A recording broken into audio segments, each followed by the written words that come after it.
Enfermedades genéticas parte 1. La bibliografía consultada para la realización de este tema es La genética en medicina de Thompson y Thompson en su 7ª edición y La patología estructural y funcional de Robbins-Cotrán 9ª edición. A manera de introducción, podemos decir que la genética en medicina tuvo su origen a comienzos del siglo XX, tras el reconocimiento de Garrod y de otros investigadores de las leyes de herencia de Mendel, lo cual podía explicar la frecuencia de ciertas enfermedades en grupos familiares. Por lo tanto, al hablar de enfermedades genéticas, una parte muy importante es realizar una adecuada historia familiar. Otra parte importante en la genética es el proyecto del genoma humano. El proyecto del genoma humano es una iniciativa de carácter internacional para determinar el contenido completo del genoma humano, el cual fue finalizado en el siglo XXI y se llegó a la conclusión que los seres humanos contamos con 20 a 25.000 genes en nuestro organismo. La importancia del genoma humano radica en 3 puntos. Primero, la identificación total de la información genética o de los genes que nos componen. Segundo, las variaciones que hay en ciertas poblaciones. Y lo tercero, cómo esta variabilidad de genes puede predisponer a que tengamos una salud o que padezcamos de cierto tipo de enfermedades. El genoma humano está constituido por 46 cromosomas que se agrupan en pares, de los cuales 22 son similares en hombres y mujeres y son los denominados autosomas, y luego tenemos un par que nos diferencia, los que son los cromosomas sexuales. En las mujeres tenemos un par XX y en el hombre tenemos el par XY. El material genético o cromosómico de los humanos y de todos los seres vivos lo podemos encontrar en 2 localizaciones. La mayor parte del material genético o cromosómico lo encontramos en el núcleo y que corresponden a los cromosomas nucleares, y luego tenemos otra parte que es la minoría y son los cromosomas que están localizados en las mitocondrias y son los cromosomas mitocondriales. El cromosoma humano, como ustedes pueden ver, tiene cierta forma de X y está constituido por 2 cadenas. Cada una de estas cadenas es similar una con otra y se llama cromátide. Tienen una parte de constricción en el centro que se une una con otra cadena y es llamado centrómero, y luego tenemos una parte terminal de cada cromosoma que es el telómero. Los cromosomas, como les había explicado previamente, se agrupan en pares y estos se van agrupando dependiendo del tamaño, de más grande a más pequeño, y el último par son los cromosomas sexuales. Siempre el cromosoma X va a ser más grande que el cromosoma Y.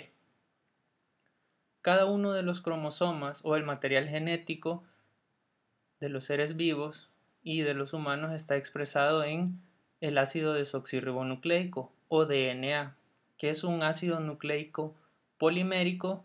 Su estructura está constituido por una unión de muchos nucleótidos.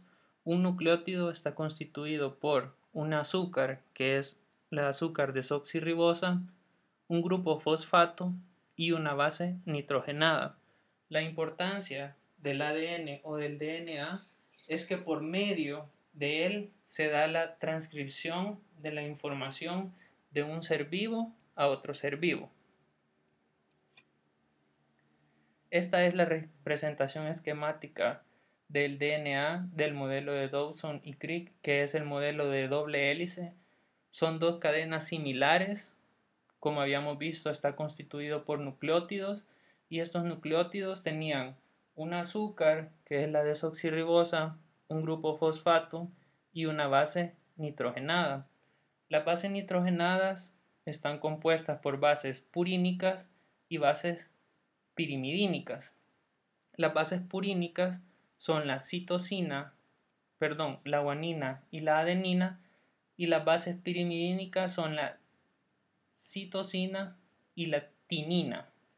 Estas se van uniendo una con otra por medio de enlaces de hidrógeno y las azúcar desoxirribosa se van uniendo una con otra por medio de enlaces fosfodiéster 3', 5'.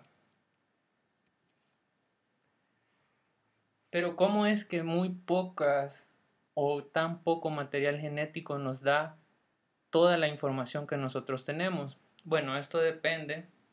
Esta representación es muy importante porque vemos que tenemos un genoma, que es nuestro material genético. Este material genético se utiliza para la síntesis de muchas proteínas. El conjunto de todas las proteínas que constituyen un ser vivo es lo que se conoce como proteoma.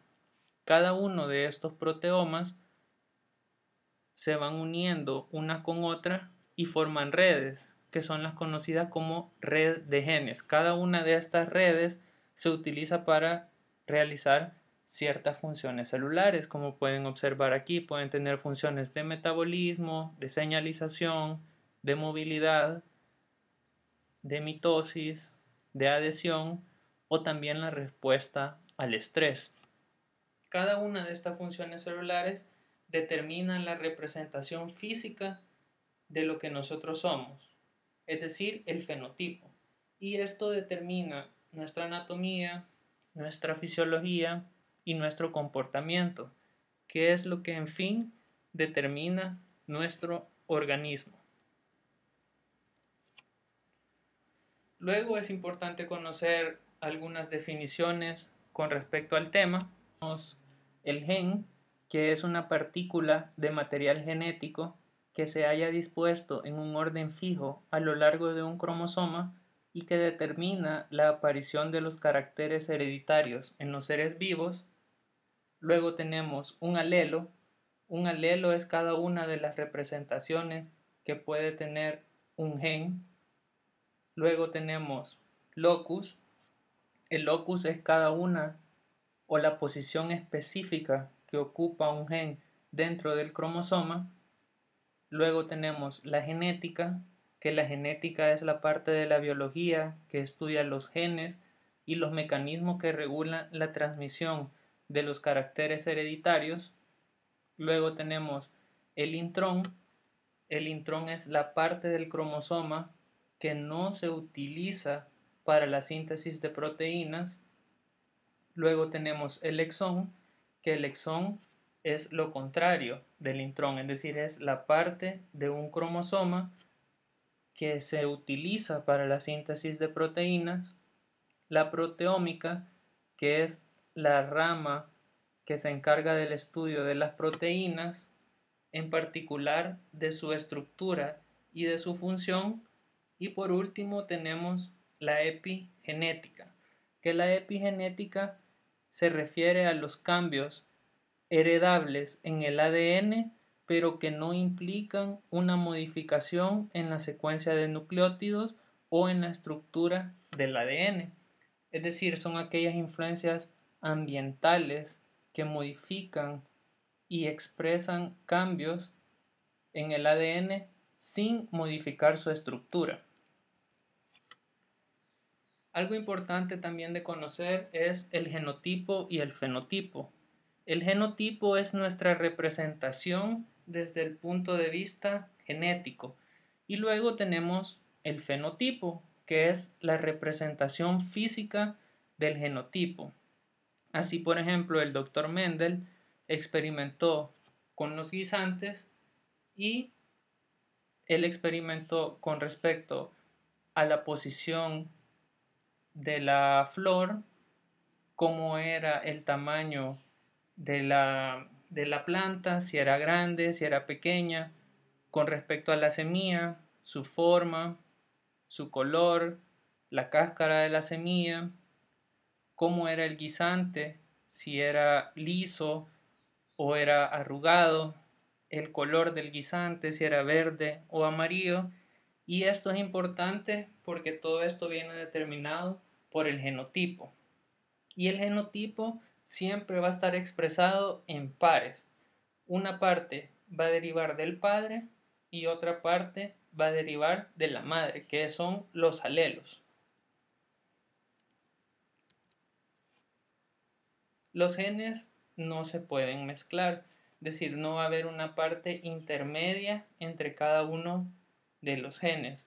Siempre va a haber uno que va a predominar sobre el otro. ¿Y a qué se debe que uno predomine sobre otro? Que uno va a ser dominante y el otro va a ser recesivo. Por lo tanto, el dominante siempre va a ser el que predomine. Así vemos que las leyes de Mendel son tres. Primero, la ley de la uniformidad. Esto se ve en la primera generación, lo cual van a ser siempre homocigotos, es decir, van a tener dos alelos dominantes y su primera filial o su primera descendencia van a ser los primeros híbridos, pero todos estos híbridos van a ser iguales. ¿Por qué? Porque el alelo que derive del padre dominante va a ser el que va a predominar. Aquí tenemos el esquema que representa lo que les estaba mencionando. Si tenemos una semilla amarilla con el genotipo A mayúscula, eso significa que son los genes dominantes, y luego tenemos una semilla verde con A minúscula. Por lo tanto, la filial descendente, el genotipo va a ser A minúscula, pero como la A mayúscula representa el color amarillo, todos los descendientes de esta mezcla van a ser híbridos, pero amarillos, porque el amarillo es el gen dominante. La segunda ley es la ley de la segregación de los caracteres, la cual menciona que los caracteres ocultos en la filial 1 aparecen en la filial 2. Cada planta tiene dos factores que van a ser derivados de la madre y del padre, y esto viene representado con que cada gen tiene dos alelos, y la característica que predomina en cada uno de estos genes va a determinar el fenotipo. Así tenemos que al mezclar las dos descendientes de la filial 1, vamos a tener un 75% que van a ser amarillos y van a aparecer las características que no habían aparecido en la primera filial, que son las semillas verdes, cuando se mezclan dos alelos recesivos. Por lo tanto, el fenotipo en este cruce van a ser 75% amarillos, 25% verdes, o es lo mismo a 3:1. Y por último, la tercera ley del Mendel, que es la ley de la independencia de los caracteres, en la cual Mendel experimentó teniendo en cuenta dos caracteres. El ejemplo que él tomó fueron semillas amarillas y lisas con semillas verdes y rugosas. Él llegó a la conclusión que estos caracteres no se mezclaban unos con otros. ¿Por qué? Porque cada alelo tiene una localización específica dentro del cromosoma. Por eso es que no hay una mezcla de dos caracteres en lo que se refiere a la transmisión de la información genética. Con respecto a las enfermedades genéticas, son enfermedades que no son muy poco frecuentes a lo largo de la vida. Hay enfermedades que pueden tener parte genética y padecer 670 pacientes por 1000 vivos. Como ven, la frecuencia no es baja. Además, el 50% de los abortos espontáneos se deben a alteraciones genéticas. Se dice que el 1% de los recién nacidos nace con alguna alteración cromosómica y el 5% de los menores de 25 años tienen alguna enfermedad grave que tiene un componente genético. Por lo tanto, podemos ver que son enfermedades que no son muy poco frecuentes. En sí, las enfermedades genéticas o la clasificación de los trastornos genéticos pueden ser de tres tipos. Tenemos los trastornos con mutaciones en un gen único, los trastornos cromosómicos y los trastornos multigénicos. Primero, los trastornos con mutaciones en un gen único son también llamados trastornos mendelianos. Producen una enfermedad o predisponen al paciente a padecer una enfermedad. Son muy penetrantes, es decir, que aquellos que tienen una mutación en un gen único casi siempre van a padecer una enfermedad. Luego tenemos los trastornos cromosómicos. Los trastornos cromosómicos se deben a alteraciones estructurales o numéricas de los autosomas o de los cromosomas sexuales, al igual que los trastornos con mutaciones en un gen único son muy poco frecuentes, pero tienen una elevada penetrancia. Y por último tenemos los trastornos multigénicos, que estos se deben a la variación o alteraciones en múltiples genes, que es lo que se conoce como polimorfismo genético, y tiene que haber una contribución ambiental para el desarrollo de esta enfermedad. De estos son la mayor parte de enfermedades que ahorita pues padecen las personas, como por ejemplo la diabetes, la hipertensión, arteriosclerosis, enfermedades autoinmunitarias, es decir, son enfermedades muy frecuentes, pero tienen una baja penetrancia. ¿A qué se debe esto?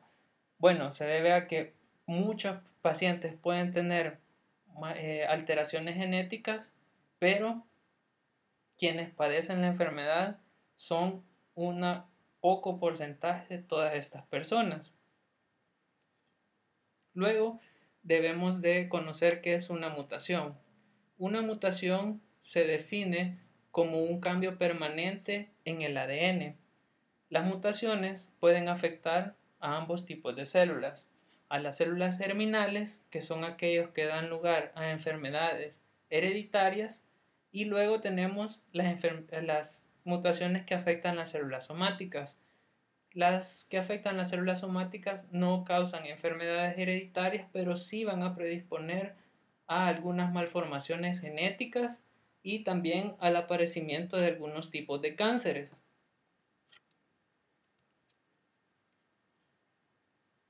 Luego tenemos cuáles son los tipos de mutaciones que pueden haber.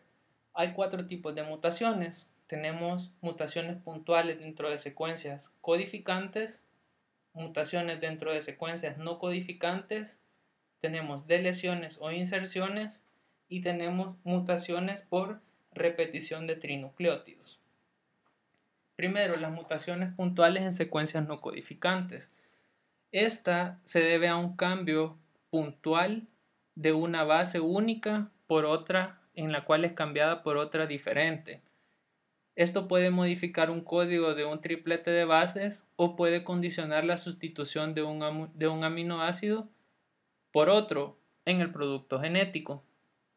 Estas a su vez se dividen en 2 tipos: mutaciones de sentido erróneo, en el cual se sintetiza una proteína diferente a la que normalmente se iba a sintetizar, y dependiendo si la función es similar o se conserva, se dice que es una mutación de sentido erróneo conservadora, y es no conservadora cuando la proteína que se sintetiza tiene una función totalmente diferente a la que normalmente se debería sintetizar. Y luego están las mutaciones sin sentido, que es aquella en la cual se para la pauta de lectura y por lo tanto la transcripción finaliza, dando un truncamiento prematuro de la lectura y de la transcripción del material genético. Luego tenemos el segundo tipo, que son las mutaciones en secuencias no codificantes, las cuales afectan a secuencias promotoras y potenciadoras de la transducción del ADN. Estas mutaciones únicamente afectan la forma y la rapidez con la cual se transcribe el ADN. Pueden llegar a paralizar totalmente la transducción y la transcripción del ADN. Aquí tenemos, por ejemplo, un ejemplo de una transcripción o una mutación sin sentido, en la cual se cambia una base, que es la que está señalada en verde, y por lo tanto se interrumpe totalmente la transcripción o la pauta de lectura. Luego tenemos las deleciones o las inserciones, que pues como su nombre lo dicen, se pierden o se insertan bases. Es importante que el número de bases puede ser o 3 o múltiplo de 3 o no puede ser un múltiplo de 3. Si la base o si el número de bases que se delecionan o se insertan son 3 o múltiplo de 3, la pauta de lectura permanece intacta y se sintetiza una proteína anómala que pierda o gane aminoácidos. Por el contrario, si el número de bases no es múltiplo de 3, dará lugar a una alteración en la pauta de lectura del ADN, produciendo lo que se denomina una mutación con desplazamiento de la pauta de lectura. Y por último, tenemos la repetición de trinucleótidos, que es una amplificación de secuencia de 3 nucleótidos. Normalmente, nosotros tenemos una secuencia de repeticiones de nucleótidos que es un promedio pequeño, aproximadamente 29. Pero en estos pacientes pueden llegar a tener repeticiones de 250 a 4000 repeticiones de nucleótidos. Entre más repeticiones de nucleótidos, mayor es la expresión y la gravedad de la enfermedad. Generalmente los nucleótidos que se repiten son la citosina y la guanina. Aquí tenemos un ejemplo de lesión en el cual esta enfermedad es la fibrosis quística. Como en esta se delecionan 3 bases, lo único que sucede es que se sintetiza una proteína que carece de un aminoácido, que en este caso sería la fenilalanina. Y en este es una inserción. Vemos que generalmente en esta enfermedad, como es el síndrome de Tay-Sachs, hay una inserción de 4 nucleótidos, por lo tanto se sintetiza o se modifica la pauta de lectura y esto va a llevar a que se trunque la transcripción prematuramente.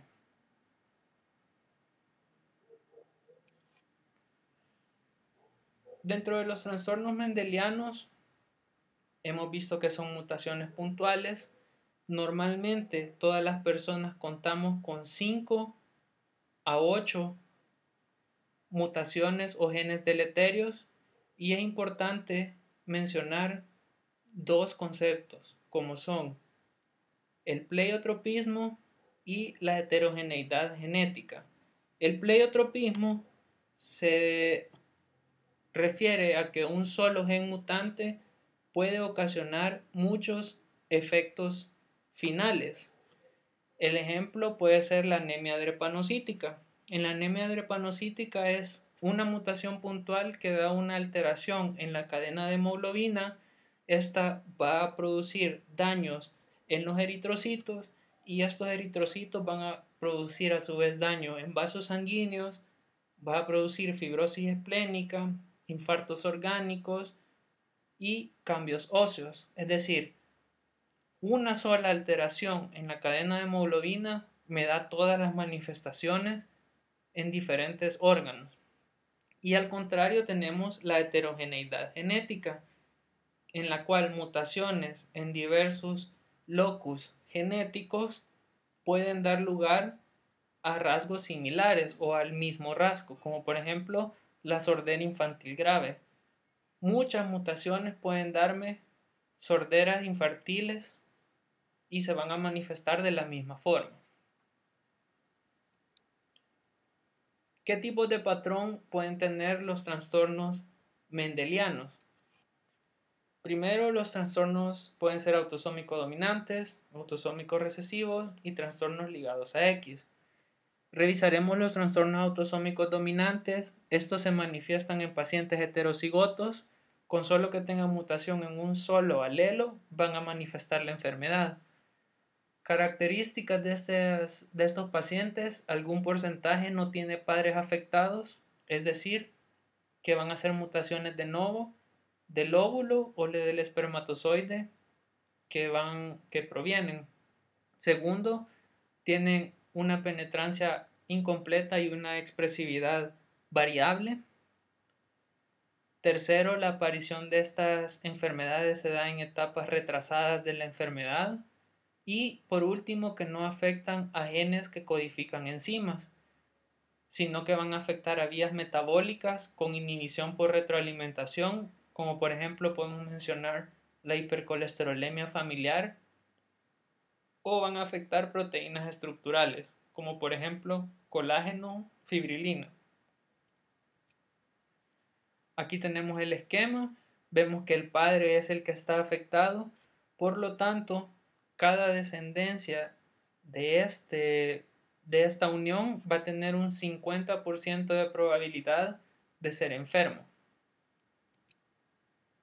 Ejemplos de este tipo de trastornos de autosómico dominantes tenemos la hipercolesterolemia familiar, el síndrome de Marfan, el síndrome de Ehlers-Danlos. Luego tenemos los trastornos autosómicos recesivos, que es el grupo más amplio de los trastornos mendelianos. Se producen cuando mutan los dos alelos de un locus genético determinado. Dentro de las características de este tipo de enfermedades es que no suelen afectar a los padres, sino que los padres únicamente van a ser portadores de la enfermedad. El riesgo de reaparición en los descendientes es de un 25%. Cuando estas enfermedades están muy o son muy poco frecuentes en la sociedad, siempre se debe de buscar una relación de consanguinidad entre los padres. Tienen una penetrancia completa y una expresividad uniforme, y su inicio es en edades tempranas o en fases precoces de la vida. Aquí tenemos el esquema. Los dos padres van a ser portadores y hay un 25% que van a nacer sanos, 50% van a ser portadores y 25% van a nacer enfermos. Todos los errores innatos del metabolismo van a ser catalogados como autosómicos recesivos. Así tenemos fenilcetonuria, galactosemia, homocistinuria, glucogenosis, alcaptonuria. Algunos síndromes de Ehlers-Danlos también tienen este tipo de transmisión. Luego tenemos los trastornos ligados a X. Casi todos estos trastornos son autosómicos recesivos. Hay muy pocos y el más frecuente es el raquitismo resistente a vitamina D, que tiene una forma de transmisión autosómica dominante. Dentro de las características, los varones son hemicigotos para genes mutados del cromosoma Y, es decir, no tienen una contraparte que limite el daño. Por lo tanto, todo varón con trastorno o genes mutados en el cromosoma Y va a padecer este tipo de enfermedad. Varones no transmiten el trastorno a sus hijos varones y todas las hijas van a ser portadoras. Los hijos de madres portadoras, el 50% van a padecer la enfermedad, y las mujeres tienen un par alelo normal, por lo tanto no tienen una expresión fenotípica, sino que únicamente van a ser portadores.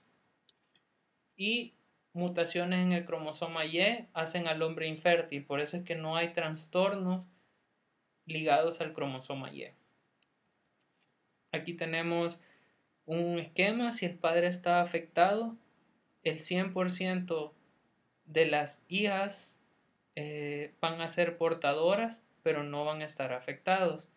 Y el 100% de los hijos no van a estar afectados. Al contrario, en la madre, el 50% de los hijos van a estar afectados, el 50% de las hijas van a ser portadoras, el 50% de las hijas y el 50% de los hijos no van a estar afectados ni van a ser portadores. Dentro de los trastornos ligados al cromosoma X tenemos el síndrome de X frágil, la diabetes insípida, el síndrome de Lesch-Nyhan, entre otros. ¿Cuáles son las bases moleculares y bioquímicas de los trastornos mendelianos?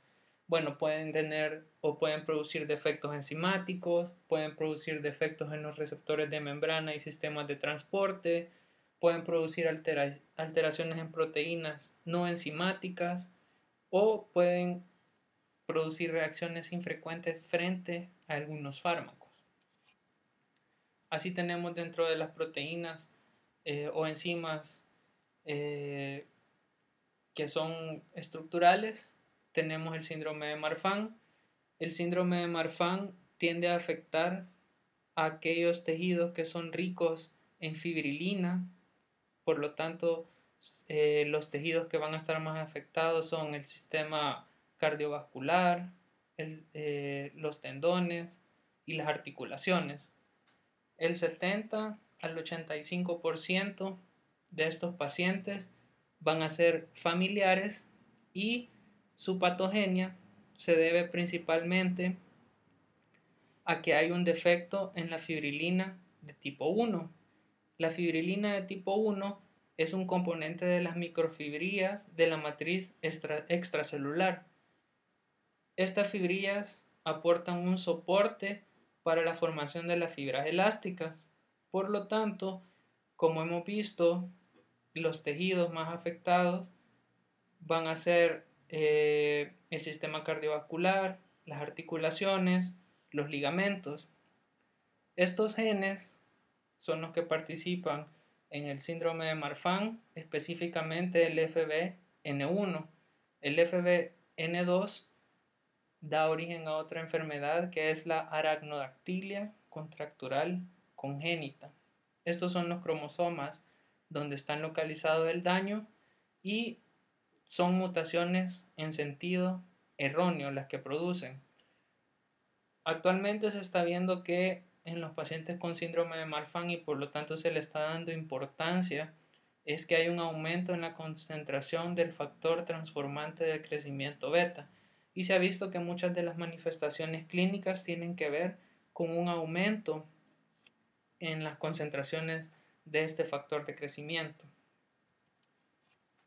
Morfológicamente son pacientes muy grandes, tienen 3 tipos de alteraciones, como son anormalidades esqueléticas, alteraciones oculares y lesiones cardiovasculares.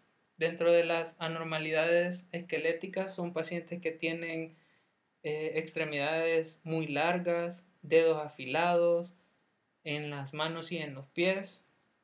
Los ligamentos articulares de las manos y de los pies son laxos, por lo tanto pueden hacer muchos movimientos anormales y por eso se dice que tienen dobles articulaciones. Son pacientes que tienen dolicocéfalos, que es una cabeza larga con abombamiento de las extremidades, de las eminencias frontales y rebordes supraorbitarios. Además tienen alteraciones vertebrales a nivel torácico y lumbares, además de padecer de cifosis, escoliosis. También tienen alteraciones a nivel torácico como es un pectum excavatum o tórax en paloma. Las alteraciones oculares son las alteraciones que son características y dentro de estas la principal es la ectopia lentis, que es la alteración más característica y consiste en una subluxación bilateral o luxación del cristalino, generalmente hacia arriba y hacia afuera.